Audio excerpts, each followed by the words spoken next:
So in our panel, talking initially around preparing for the future of privacy, we have James Eilert, who's Chief Data Officer at Anelect, Anthony Hitchens, who is Digital Advertising Operations Director at the Financial Times, Katie LaRose, who is a Director of Commercial Strategy and Operations at The Guardian, and Mathilde Veron, Privacy Lead, Google. Thank you all.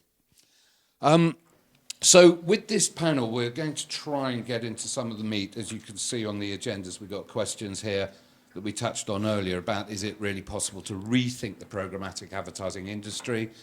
Have publishers fully grasped the impact to their business, and what should publishers be doing?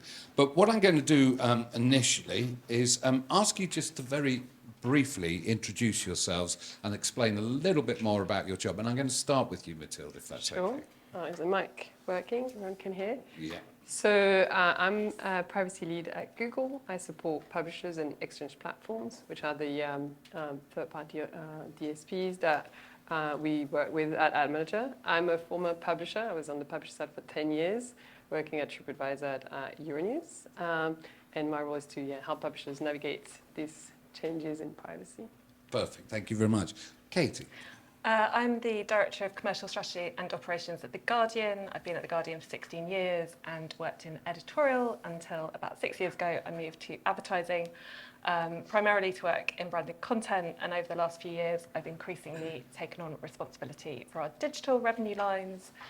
So I work very closely with our third-party vendors, all of our digital optimization activities, and I spend most of my time talking about cookies and consent. Anthony, please. Yeah, so I'm Anthony Hitchens. I'm the Global Digital Development Director at the Financial Times. So I have sort of 3 or 4 key areas under my remit. First up, I'm responsible for our commercial product development. I'm then also responsible for all our ad tech and platforms. I'm responsible for all our data and business intelligence, and I'm responsible for all our CRM platforms, and because of that, all our workflow and how we take all our bookings.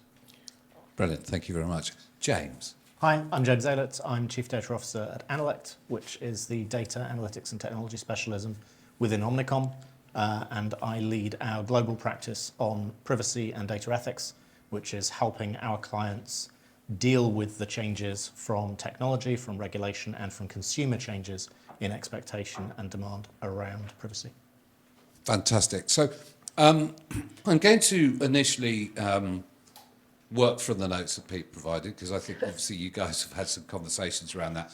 But we'll start this a bit like a roller coaster, perhaps. Nice, gentle journey to the top. But really the question I asked the floor, and I'm going to start with you, Mathilde, and then ask everyone else, really, that the floor seemed to suggest, yes, of course, there is some threat, but broadly everyone sees this as an opportunity. So, Mathilde, do you think that this move to privacy is indeed an opportunity for publishers, or is it a threat? Well, it's, of course, right now with the postponement of the sandbox, I think that timeline means that publishers have a bit more time to prepare. So I think for the third-party cookies part, I think that's giving a bit of room to be ready by then. But I think the impact of privacy are already felt by publishers right now. So I think it's already in some markets where, of course, consent rates have decreased over the last few years. I think this is already felt in terms of the revenue.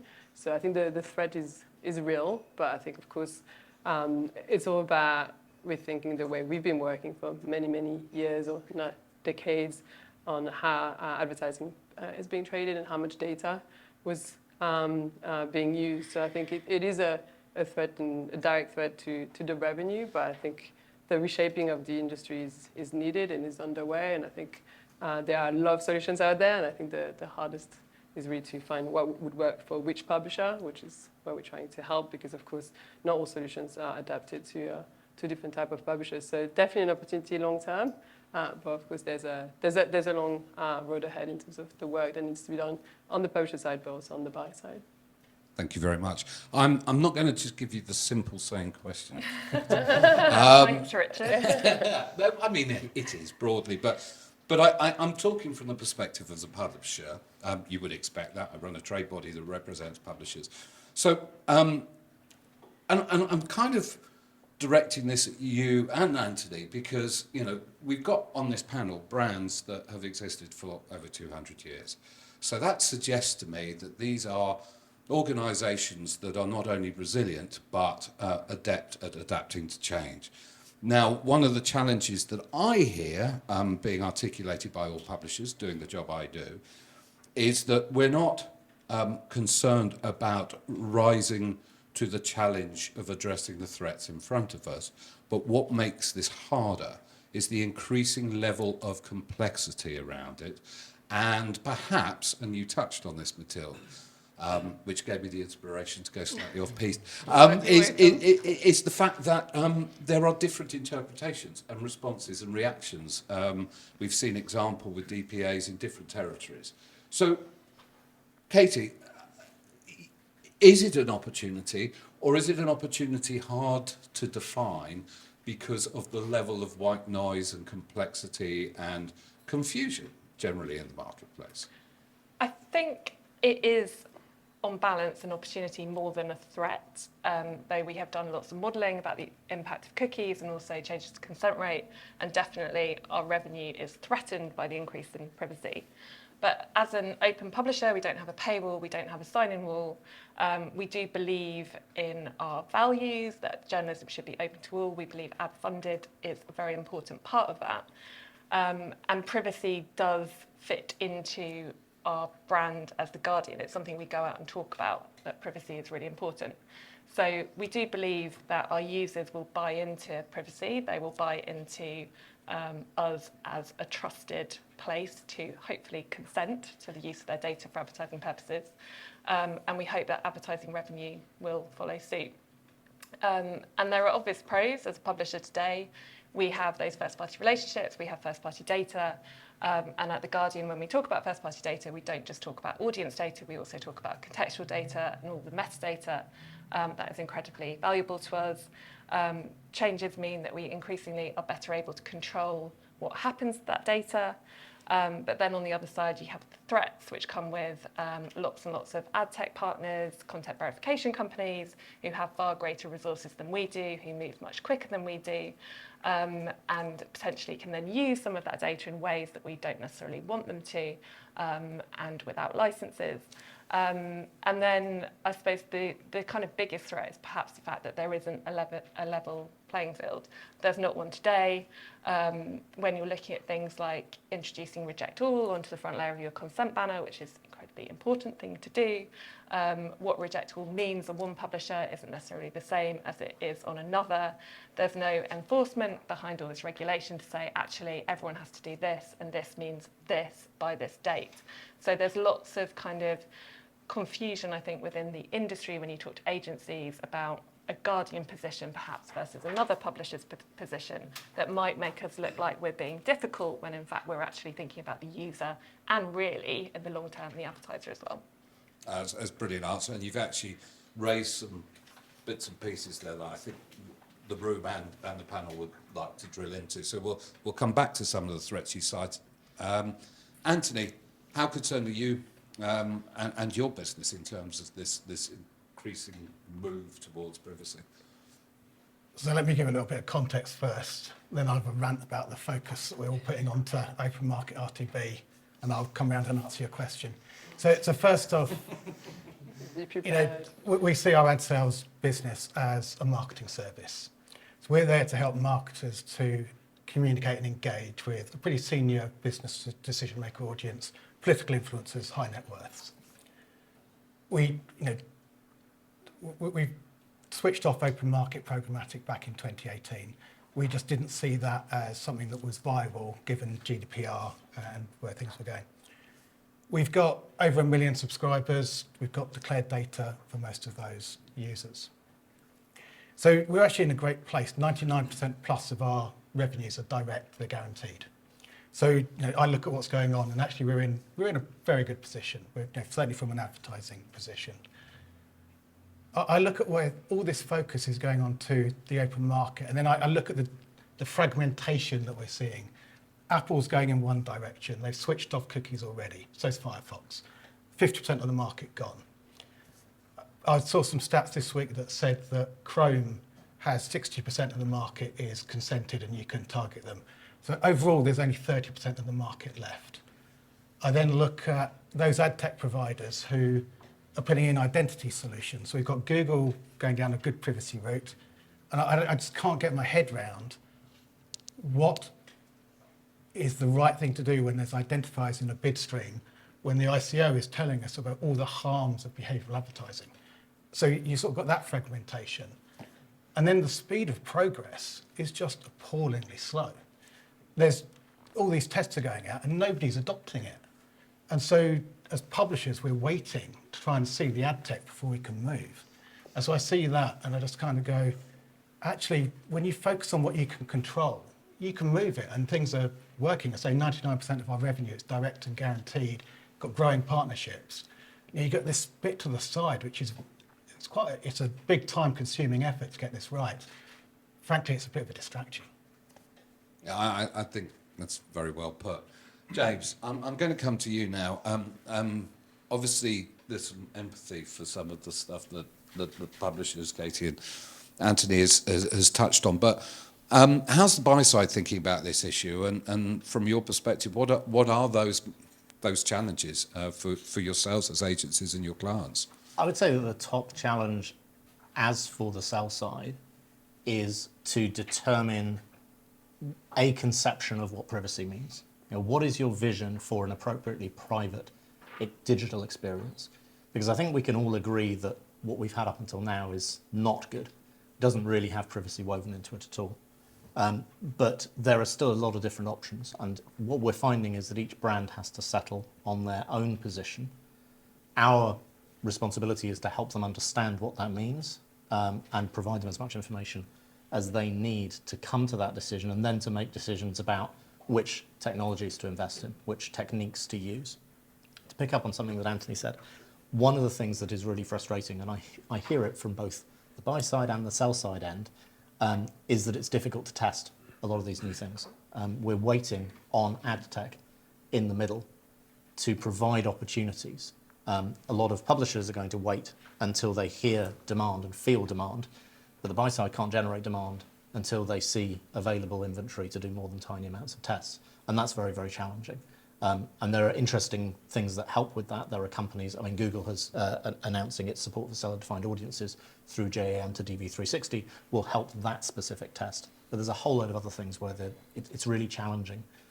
What I'm seeing is needed, and what some brands are starting to do, is spend more time talking directly to publishers about, well, what kind of opportunities can we create to test, and kind of not waiting on the ad tech industry. But I would say that the hardest thing is deciding what position you're going to take, which then informs all of your subsequent downstream decisions. And that has to take into account what you're predicting of what regulators are going to do in the future. I think it is very clear to people who are paying attention where the regulatory direction is going in Europe. UK, I don't think, is significantly different from that. There may be some small changes, but identifiers in the bid stream, it is very difficult to align that with GDPR and what it requires. So if you take a regulatory viewpoint coming from your legal teams and say, well, these are the things that we believe are not acceptable, and then you try and come up with what your value, what your brand values around privacy are going to be, what kind of promise can you make to your consumers or to your users or to your customers, that then narrows the field of where you want to be testing and how you want to behave. How do you want to collect data? What sort of data is appropriate to collect and use for marketing? Once you do that, then that makes it easier to start having much more focused conversations about, well, these are the options available to us, what should we do about it? But that's hard. Getting to that point is really hard. Can I ask you a question on that? Sure. Are your clients ready to move? Have they got a clear perspective, do you feel? Not a huge number yet. A lot of them are still trying to work through this, partly because there's new announcements every week, and they are also facing economic downturns. Getting enough focus and attention is difficult to get through that. I'd say that there are a good number that have moved through a basic understanding of what their privacy position is, so they are now able to have those more detailed conversations, and others will start coming. And I'm also expecting more of them to start speaking publicly about this. But that will take a little bit longer, obviously. Yeah. Just to add to that point, I was at a recent Bela Tech event, and there was a number of publishers in the room there.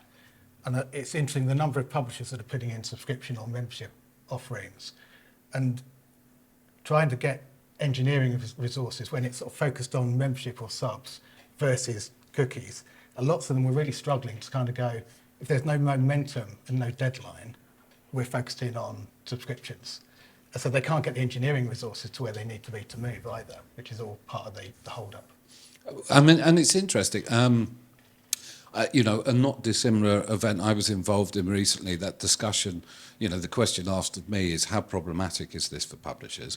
And I think already, in her slide, I think, what was the number, 39 billion of revenues would disappear.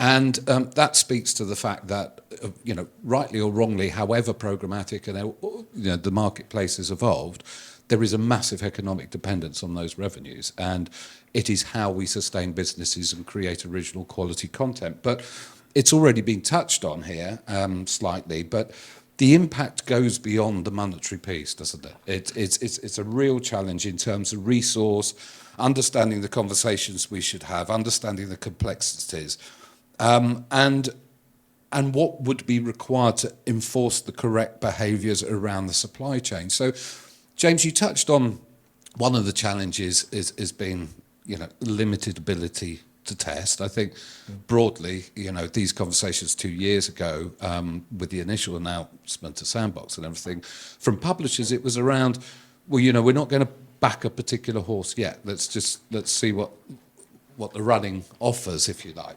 Yeah. But I'd like to talk about elements that can already be adopted within your own supply chains, efficiencies around there that move towards addressing some of those privacy concerns by default anyway. Now, Anthony, you're in quite a unique position. You said that you closed the door on OpenRTB in 2018. And I think I even mentioned it in a question yesterday to Katrina, who was speaking on another panel. I massively admire, and I think to some degree envy, your user charter.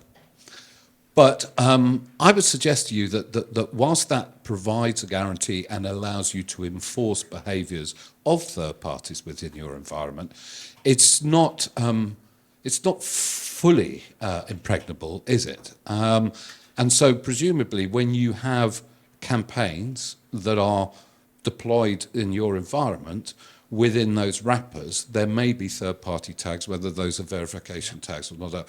And you do not control and are broadly unable to enforce your pledge to your users because you have no authority over the behaviours of those cookies. So how are you thinking about that as a business, given this panel has talked about, as has orally, the importance and the growing demand around contextual? Yeah. So that reader charter that Richard references, basically that is our promise to our readers.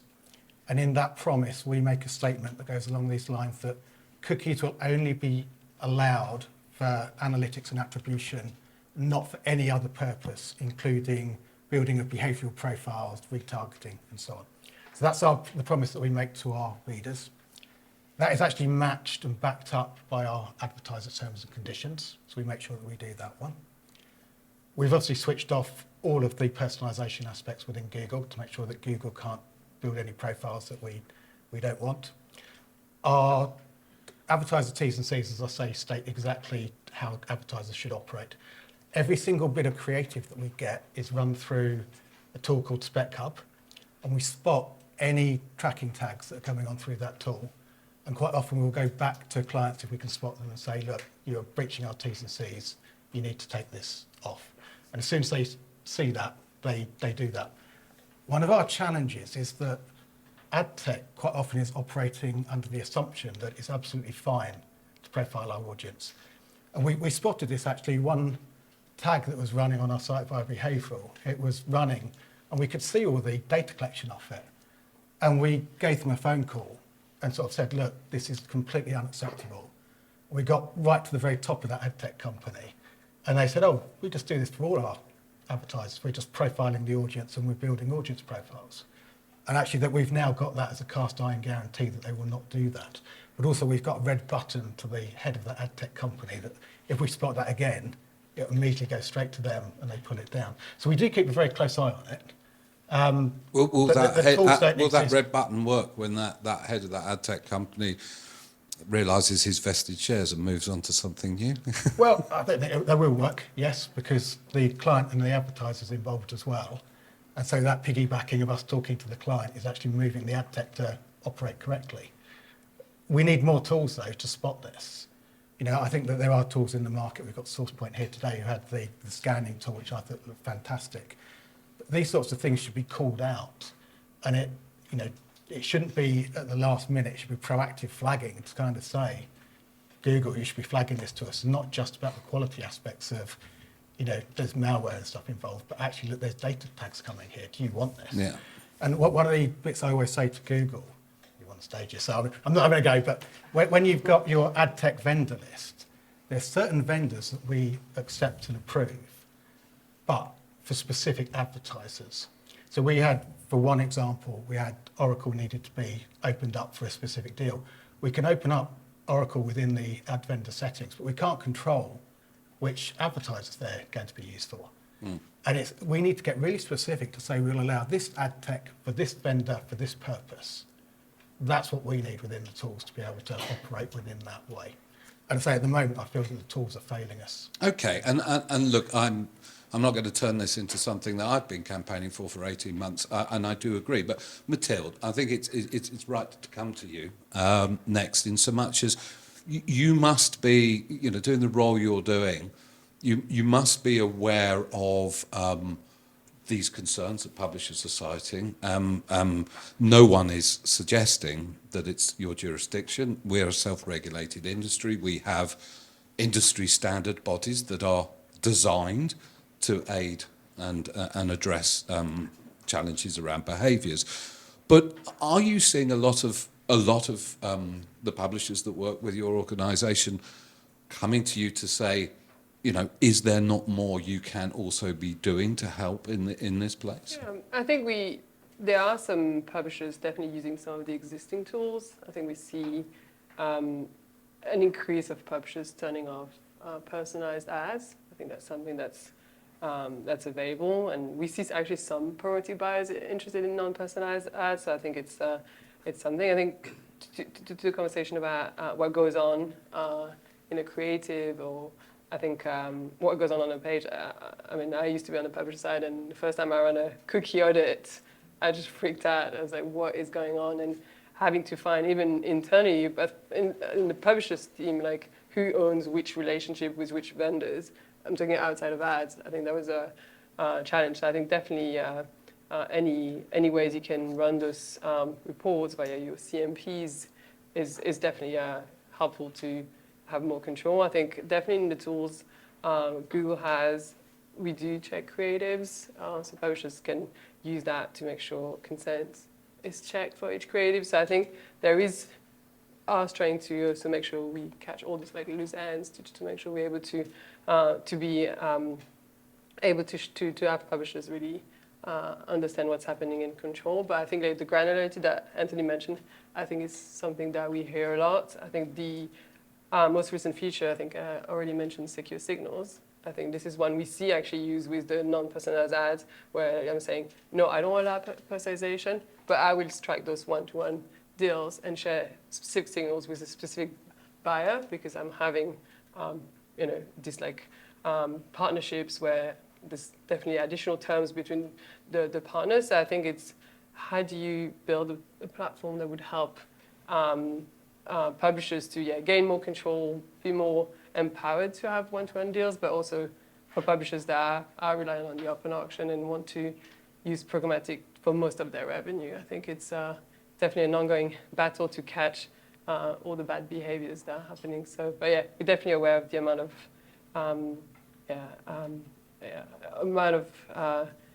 data that could be thrown by a creative or in the programmatic bid identifiers. And I think especially on non-personalized inventory, we increase protections to make sure some of the signals such as user agent or anything that can be used towards profiling. We're also helping to reduce the granularity to avoid the profiling. But again, this is a move that, of course, is out there, but also we rely on the buy side also adopting new ways to do geo-targeting, etc. So I think it's an ongoing push to increase the protections via the platform. There is obviously a collective responsibility to the industry, but you said buy side there. So Q James,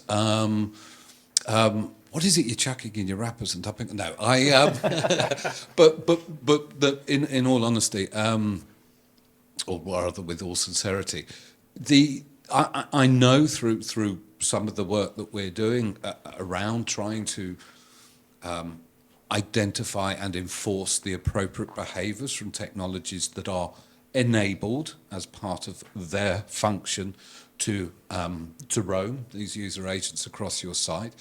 And yes, I think there's a collective responsibility of the industry now. It's being better understood to ensure they are doing specifically what they're deployed for, so applying purpose limitation, maybe even looking in the future to some greater regulatory oversight over those behaviours. But we're not there, and there's a lot to discuss. But I am aware that agencies who work with third parties that are deployed in such a capacity do have quite robust terms and conditions. You do require them to provide guarantees that they won't impede on a third party, in this case, publishers' IP or copyright. So how challenging is it for you within the agency side or what gifts may you have to help support publishers to address these rogue behaviours? I think there's a couple of things. One is that, I think everyone knows that contractual terms don't really get you very far. And so technical controls, which actually prevent it, I think are worth exploring, and this is something where maybe the buy side and sell side can come together. There are technologies in web browsers that can restrict what third-party sites can load into a page, and I think possibly we could come up with a way of managing that and making it possible to avoid some of the bad actors. Because one of the problems that we get is sometimes we've had clients who have an agreement with a third-party vendor to work in a particular way, and then when they go and check what's actually happening inside the tag or wrapper, there's all of these other tags being pulled in as well, which violates that agreement. And usually you then raise it with them and it gets resolved. But there isn't enough diligence, I think. And I think that technical controls would help give confidence at both ends of the supply chain that everything is working okay and it's working according to the agreed rules. And then we have an open conversation about, well, someone wants to do this extra thing. And that becomes a discussion about, is that okay? Are publishers comfortable with it? Are brands comfortable with it? If so, then is there a way we can enable it without causing other problems? The difficulty inevitably is that browsers don't understand purposes very much. You can't really tell the difference between data that's going out to build a profile and data that's going out for measurement. You can, but it's quite difficult to get a computer to understand the difference. So that's only going to get us so far. So I think tools like SourcePoint, but there are a number of other ones as well, that help you get visibility of what's going on, not only through the tags on your site, but the complexity for publishers, which is less of a problem for brands, is when an advert pops up, there's all these other things nested inside it, which you can't predict in advance. At least with your own tags that you've deployed, you know what they should be, and you can quickly check if they've changed. But I think there's more opportunity for tools to help us with that more dynamic situation. I know that various people have played around with that as well. And there are tools, but surely in instances like this, what this is a call for is where the industry collaborates to create, if you like, an open source platform that requires the characterization and classification of these user agents to be disclosed, so that the browser piece can be managed centrally. I think we could get to a place where there is a list of these tags coming from these domains are for these purposes. In some cases, maybe here's an independent auditor of them. Certainly an agreement that they can be verified, and some sort of body to maintain that, so that if an ad tech provider goes rogue and stops doing what they said they were going to do and starts doing something else, that can be detected and stopped. That, on behalf of the industry, I think can be really powerful, because that could then give you a list of acceptable things, and publishers could lock it down to that, because the browser controls probably can be used to do that without additional other problems. It's always risky when you're getting a browser to say, I'm not going to let you load these extra tags because you have to do some extra work on your own when you're changing the tags. And maybe that's something where there's a little bit more integration between ad tech and the content management systems and the actual serving platforms that would help make that more automatic. But I do think that the buy side could provide greater assistance on this. I mean, I think, publishers have seen it certainly with brand safety. Everyone's supported the brand safety standard, because the assurance was that the media would be prioritised and selected based on those people that were operating within that. And yet we saw that the behaviours didn't necessarily change. And then again, I guess within this instance that, publishers would be concerned around, it's not a breach on privacy because they're not using personal identifier information, but they are nevertheless using metadata and page and text information to provide contextual solutions for which there is a demand, for which the buy side is engaging with. So that kind of further compounds it. But it sounds like I'm picking on you, and I'm not actually. Well, and I know, because when we looked into this in the UK around contextual providers that were working off verification tags, and we haven't been using those providers for contextual targeting in the UK, because we went and checked and to give ourselves confidence what we're doing. Or maybe there were one or two clients that had specifically asked for it. But yeah, sort of generally, I think having agreements isn't enough. You need to have a way of holding to account, and the best way of holding to account is to have data on it, to be able to see what's actually going on. The difficulty with this is someone's got to actually do that work. And where do you put that?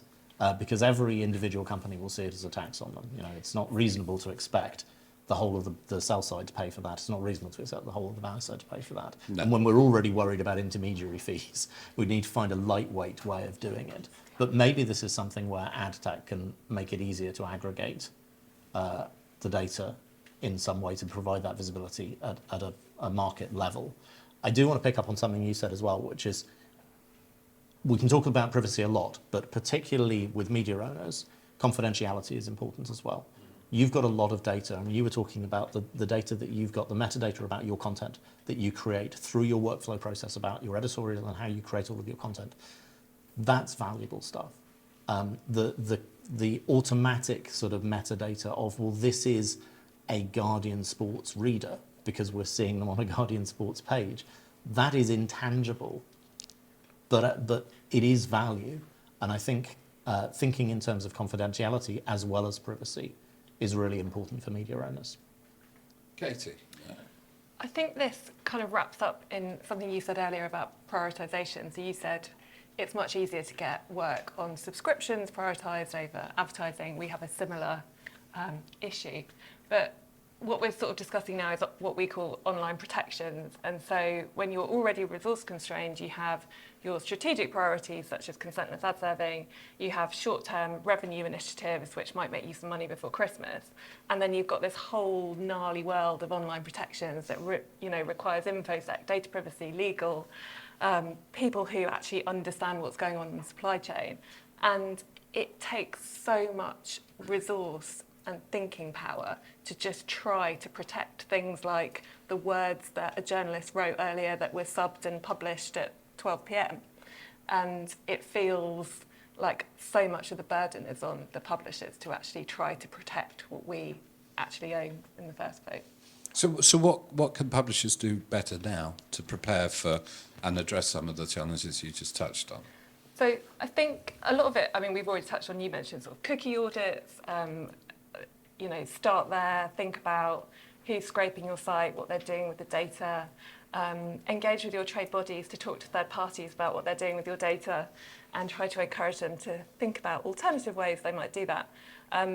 We have a sort of long programme of projects that are going on including things like updating our terms and conditions, speaking directly to vendors who might have alternative business models, working really closely actually with our rights and licensing team about what they could do with our content APIs, so all of our article metadata, which is the genuine article rather than scrape data, which is potentially inferred or inaccurate, and thinking about sort of how we plan for a future where contextual targeting is more important potentially, especially for us, than audience targeting, because context, if you think about things like consented and unconsented ad serving, unconsented, it's all context. There is no audience targeting. There's not even any frequency capping because you don't know who the people are.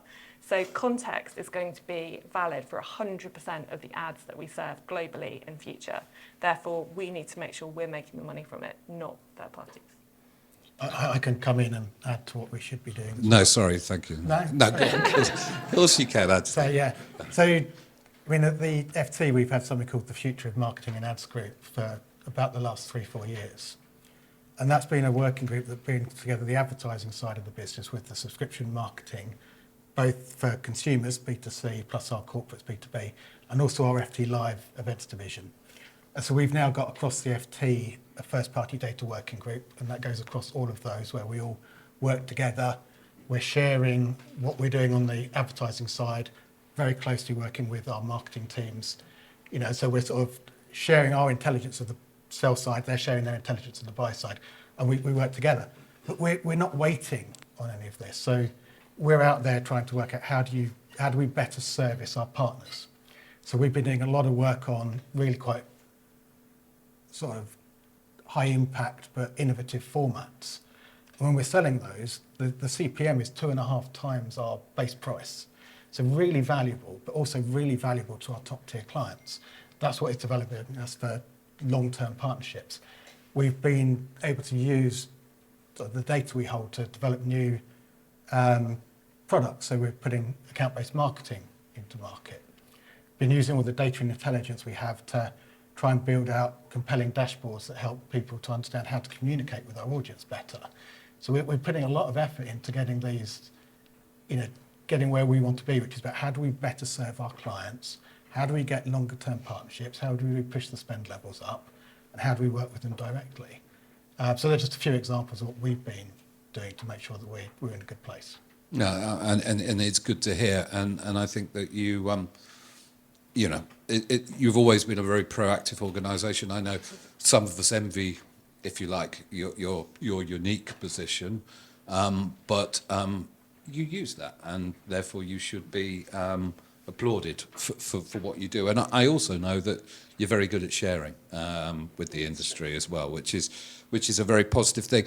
I kind of took us down a bit of a rabbit hole so that we could have a little bit of a chinwag about certain behaviours of third parties and things. I want to bring it back to other elements of the privacy piece that is confusing and compounding many. Reject all. So there is some confusion around, well, I'd maybe say 12 months ago the conversation was, oh, it doesn't have to be on the first page. No, it does have to be on the first page. So reject all. If I click, if users click, you've already given the landscape, Anthony, less than 30% of audiences are addressable now, or I think it was Katie who said that. So it's a challenge and we've adapted and everything else. About a week ago, I was in a fortunate position to ask the Stephen Bonner of the ICO to clarify what does reject all actually mean. Does it mean no ads? And his response is no, not at all. It doesn't mean no ads. It just means no ads that rely on third-party cookies. In other words, no behavioural targeted tracking ads. But you can serve everything else. So a colleague of us who's part of the AOP, but also in a very senior position at a news publisher, just chatting over that very point yesterday, their comment was, but we're still confused because some of the ad parties that you work with are not going to serve ads against reject all. They will see that as a no ad. And so And I'm going to come to some people on the floor because there's one or two organisations that will have absolutely their own interpretation of what reject all is. But what is reject all, and how are you treating it, Katie? So it's an interesting setup because partly it depends on your own risk appetite within your own organisation. So you will get different publishers with different approaches to reject all, where it is on a consent banner, what it means when users click on it. So at The Guardian, as of today, if you reject all, you will see no advertising at all. And the reason for that is not because we can't potentially serve contextual advertising, it's because our ad server sits behind consent. So one of our key focuses this year, certainly over the last 6 to 9 months, is finding an ad-serving solution that will work without any user consent. And that's one of the things we've been looking at. And hopefully at some point we will be able to do some testing of it, which is all very interesting. But I mean, what we have learned over the last 6 months is kind of, I mean, sort of incredible. We started from a position of saying, well, actually, even today, there is potentially an opportunity because there are all of these users that come to our site and don't see any advertising at all. So what if we could monetize them? Maybe we'll make some money. And then we went, well, actually, if reject all is on the front layer of our consent banner and lots of people click it, then we're going to lose loads of money from display advertising. And then when we unpicked it further, we realized the biggest risk isn't to display advertising because we don't fill 100% of our advertising anyway, so there's still a consented pool of inventory that we will be able to sell. But the biggest risk from reject all is actually to our branded content business because we rely on analytics that also sit behind consent. So you start to see how, as soon as you kind of start peeling back the wallpaper, you discover all of these problems. And another one is actually, there's also a risk to our reader revenue business because a lot of our reader revenue messaging is user targeted and based on things like the amount of articles you've read, or, you know, we know you're coming back to the 3rd page of the current session, etc. So there's just lots of things involved in that require you to know who the person is who's reading that particular page. So as of today, we don't serve any advertising to reject all, but it's because of the consent from the ad server and the analytics platforms, not that we don't believe we will be able to serve contextual ads at some point in the future. Mathilde, it's obvious I'm going to come to you, I think. Yes, you can.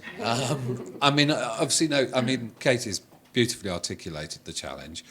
And also, you know, we're very aware that enabling technologies, ad-serving technologies like yours, are not going to take ridiculous risks that put you in an awkward position with regulators. But to some degree, at the moment, you will serve against consent. To some of the observations Katie made, it'd be really good to hear how you're exploring working to be able to enable publishers to serve against a reject all that really is about denying access to third-party cookies. Yeah, of course. Yeah, I mean, this is a feature that been talked about for quite a long time, and we are actually in discussion with The Guardian on upcoming closed beta. I think having to serve ads to unconsented users comes with its challenges, and I think it's when actually stripping that to the basic of just serving a contextual ad in the stack is fairly challenging if you want to do it the right way. So I think we talk about different vendors, delivering solutions, but we're just trying to do it the best way, in the way that you really respect the user's choice. So we have a feature called technical ads delivery, which technically just deliver an ad. So that would be the contextual solution we could offer for reject all. So yeah, that's in the discussion. Hoping to launch the closed beta, of course, this year, and that is really the solution that publishers have been expecting for a long time. But yeah, it's been a challenge, obviously, for publishers to not have that solution, and us having to limit their ability to monetize the way they see fit. But of course, for a lot of publishers, the purposes that comes in the consent, especially the TCF, we have to make sure we're respecting that. So if the US says no to all our purposes, we have to make sure we are also sitting on the right side of the line. And the TCF obviously evolves. There was the action from the Belgian DPA last year, which has now been ruled as illegal. But the TCF appears to have actually evolved further complexities, if anything. James, I'm going to ask you, how frustrating is it as an agency trying to connect marketing messages from your brands to the right audiences when we have this cliff of reject all and the potential impact that serves? I think the lack of clarity around what the impact is and the fact that the technology is not generally there to do what is legally possible. So from a privacy perspective, what reject all means is rejecting to the purposes that you needed consent for. TCF has made things more complicated by trying to bundle legitimate interests into the control interface, which I don't think makes sense from a privacy perspective. If you were to separate those out and had a limited number of legitimate interests that don't require cookies because of other laws, because the law in Europe is a bit messy, there are a number of options that you can do there.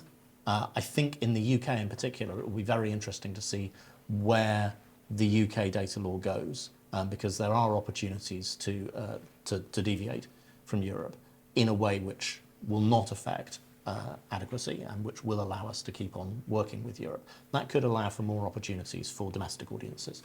But the most frustrating thing for me at the moment, I think, and I mean, I don't work as a programmatic trader, but I'm pretty sure our programmatic traders do not have any visibility when they set up a line item as to which ones will not deliver at all without consent.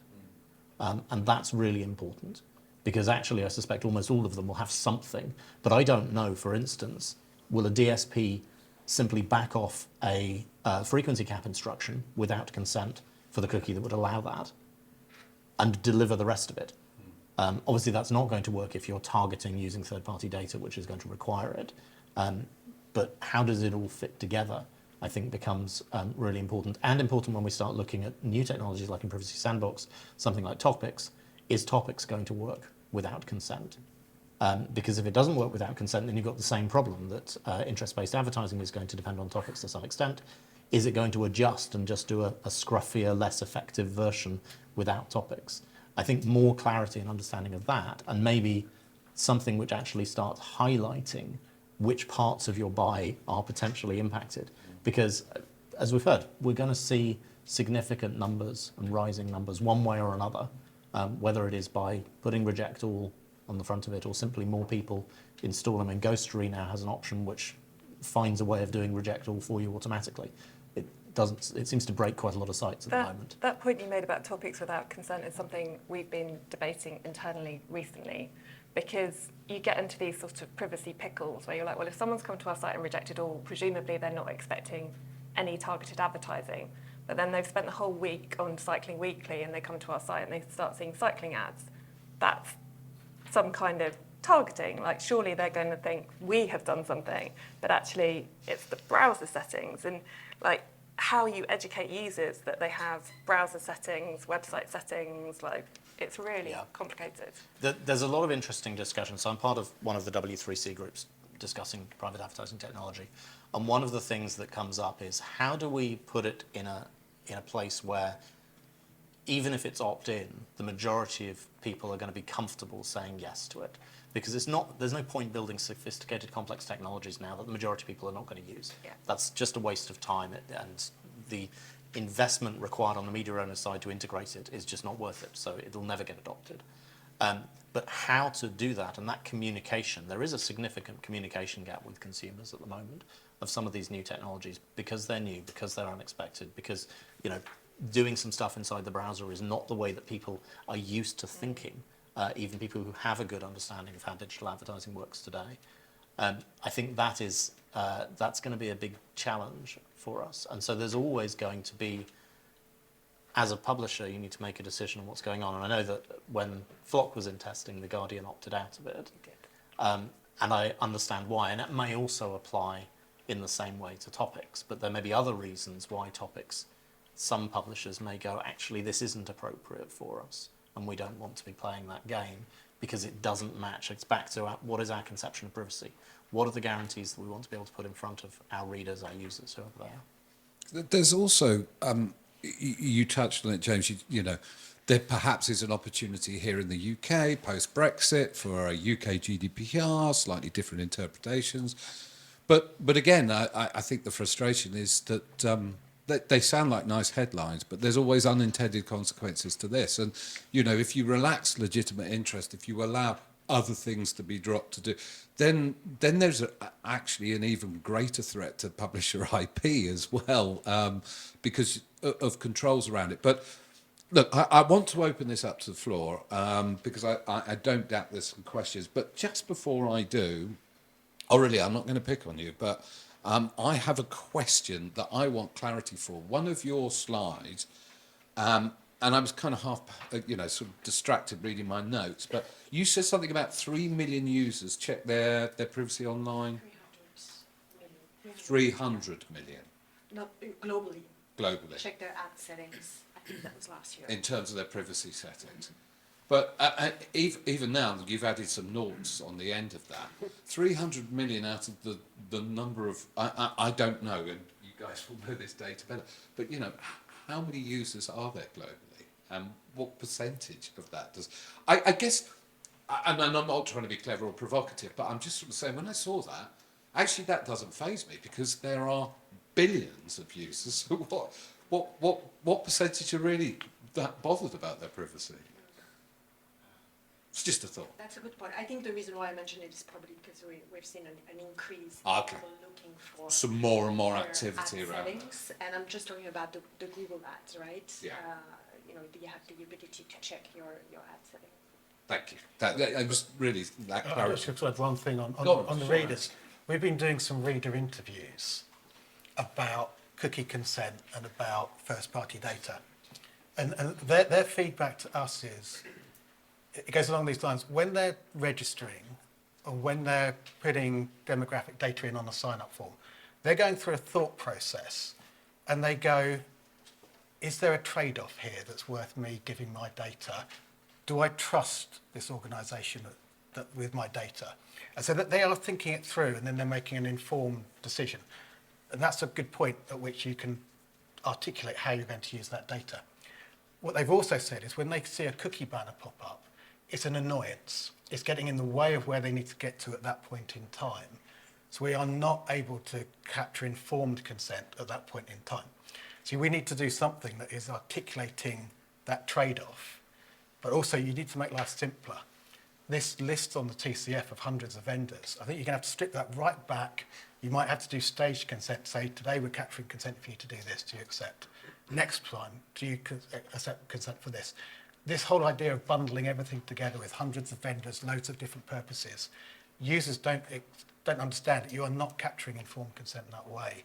So I think we're going to have to rethink how that all works, and also what is that mentality of the user? How do you protect the reader? How do you build trust rather than how do you just build what's right to make money? You know, and that's, we keep forgetting that reader trust in this, I think. And equally, in bundling all of the consent together in one click, you're putting in things that are a massively high priority for your business with things that are really, really tiny.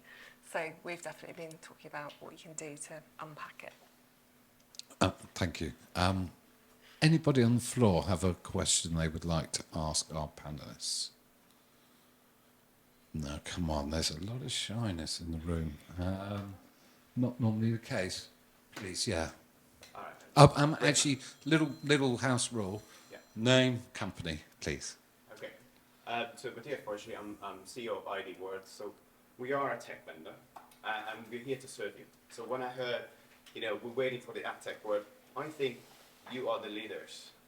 And my question is, where is the leadership in the industry? I say that because, if I was a publishing executive, and I'm not, luckily, but if I was, I would just have, clear strategy. It's 2 years, 3 years we've been about this, clear strategy, a clear and effective testing program where you try things to fit with that strategy.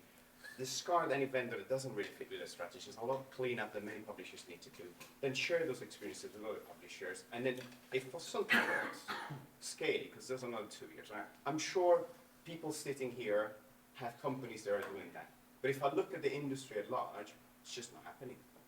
And so how do we find that leadership that actually shares those experiences and learnings and then prepares the industry on the buy side and on the sell side for what's going to happen in 2024. Was that directed at anyone in particular, or who would like to go first? I need at least one on the buy side and one on the sell. I think I can chip in a bit. I think now, certainly UK news brands are much more aligned and we talk a lot more than we used to. I could definitely say within editorial, we are very much competitors with the Mail and the Telegraph and we hate each other. But commercially, we talk to each other all the time. So there is a lot more conversation going on and a lot more alignment. But when you look at what we can do and the resources we can put into that kind of industry leadership, and you compare it to, for example, I'm going to use Brian O'Kelly, who set up Scope 3 this year. Many of you might have spoken to him. The tour he has been on to promote Scope 3 and their vision for what sustainability might be is frankly incredible. Like, there is no publisher who could deliver that size of message, like, globally at that speed, and influence so many people to actually come together and really be like, right, sustainability in the programmatic supply chain, this is a massive problem. Brian O'Kelly created it and he's going to fix it. And pretty much everyone you talk to has heard that story from Scope 3. So part of it is resources and the speed with which new things come along that we then have to tackle. So sustainability is a really interesting point. And at the moment, we have gone through this kind of year of like cookieless is a priority and then privacy. And actually what we've realised is privacy and sustainability absolutely go hand in hand. Because if you look at the consentless product that we're developing, there's no data really, and there's no third parties. So it's the greenest of the green. And actually that is something we really believe will be one of its main selling points. So I think partly it's resources, partly it's constant distractions, like publisher businesses are incredibly challenged on many, many levels. And I think between us we talk, but it's interesting that maybe we don't project more externally. And I suppose one final point is when you look at those industry bodies that are more ad techy, so IAB, W3C, like we don't have representatives on them. We just don't have enough people to kind of field across every single industry body. We have to pick our kind of forums very carefully. I'm just going to back that up. At the FT, we've left all the industry bodies apart from one, which is Digital Content Next. My advice there is I think that the industry needs to be a bit braver. Bloomberg made their announcement this week. They're pulling out of open market programmatic at the end of this year. You know, people need to be ready to say, right, how do we put that into our op plan? How do we make these moves? How do you build trust with consumers? To your point, we've had our plan for 4 years. We've been executing on it, and we're in a great place. 99% of our money is guaranteed. It's direct. We're having those conversations that we need. We've been able to cut off all of that data leakage. All the privacy issues start to disappear. Not a bad place to be, but we've got to spot our marketing colleagues now to make sure that they're also ready to go on that. You wanted somebody on the buy side. Yeah. James, I mean, with 39 billion at stake, I mean, are we hearing a death knell for open RTP? I don't think we should be, no, for a couple of reasons. Firstly, I'm sceptical of that 39 billion projection because I don't think it accurately takes into account the decreasing media efficiency within platforms, particularly within Meta. We've seen some challenges that they have because of data limitations and also the decline of their monthly active users. So I think, 3-4 years ago, that might have been a reasonable figure. I don't think that is necessarily what's going to happen. However, we do a lot of tests across all of our clients, but it's a lot of tiny tests, because often it is difficult to scale them. And also, a thing we've discovered is there's a lot of people on the market who come to us with a very promising sounding use case. Here's a case study, isn't it great? And we test it, and it is either far too hard to implement, or it doesn't actually deliver for our clients. One of the things that's difficult, and this is why we have teams connected across a number of different markets and across a whole bunch of different clients and client verticals, is a particular technique may work really, really well for some parts of the funnel, for some brands, in some verticals, but it won't work universally. And it is a learning process to do that, and that does take time. But some of the more interesting options that we've talked about cannot be done entirely on the buy side. Some of them can. We can plug in a new vendor, providing it's being consented or providing it doesn't need consent at all, then that will work and we can do that test. And that's true actually of quite a lot of the things that we've been doing. But there is still a huge amount of space for tests that more deeply involve publishers. And that's where I'm trying to encourage more conversations between buy side and sell side, whether it is between industry bodies or between direct individual companies going, well, okay, let's talk about where you're going. Let's talk about where the brand is going. What are the possibilities where they come together? And also encouraging our clients to talk within their industry bodies about their successes and failures. It's important to talk about failures to learn from them as well, because otherwise everyone is learning in isolation and that will take forever. We don't have time to do that. I agree. I mean, we as a trade body have set up a hub. We've had this conversation now for a while. We did some research in the summer last year. And actually, this hub, it allows publishers to talk about the technologies that they're testing. And very importantly, because this was very clear in the conversation, it's not just about advertising. We rely on these for so many elements of our output, editorial and everything else. So it's important that we do share and we have those information. A lot of that stuff's going on in the background and people aren't aware. We're going to dig into clean rooms and things with our next panel, and we're kind of at that time. But and I know there were a couple of our hands on the floor, but you'll have a chance again, trust me. But I'm going to just finish this off and ask you all for a takeaway. And I'm going to start with you, Matilda. And the question is going to be quite simply, if you had one piece of advice for publishers, what is it? Well, I think what was interesting for me today, I think it's how do you review who you partner with? So I think it's a difficult thing to do, actually, to get to know how a partner, you may have a contract, but how do you know how they're using your data? And I think, some of the approach of not working with anyone, is, one way to look at it, but I think the industry relies on, working with quite a lot of people. So I think it's interesting for me to, how do you provide as a vendor the guarantees that you are doing the right thing on privacy? And sometimes the optics aren't really good, but it's just really proving that you have also you are doing your due diligence, and that also comes at a cost sometimes in delivering solutions that would allow publishers to have more flexibility. So I think I think that was quite interesting to understand for the publishers in particular. Who do you pick your partner, and how do you control the whole chain of what your users' data is being treated? So I think that was definitely something that I think is a challenge. It was a challenge on the publisher side, and I can still see that it is important. So how do you pick your partners, and how do you know for sure they are being privacy forward? No, and thank you for obviously acknowledging that. Katie, for your editorial enemies and your advertising friends, your peers? I think it sounds simple, but it's not. But understand the impact of changing consent rates on your business across all of your revenue lines. Anthony?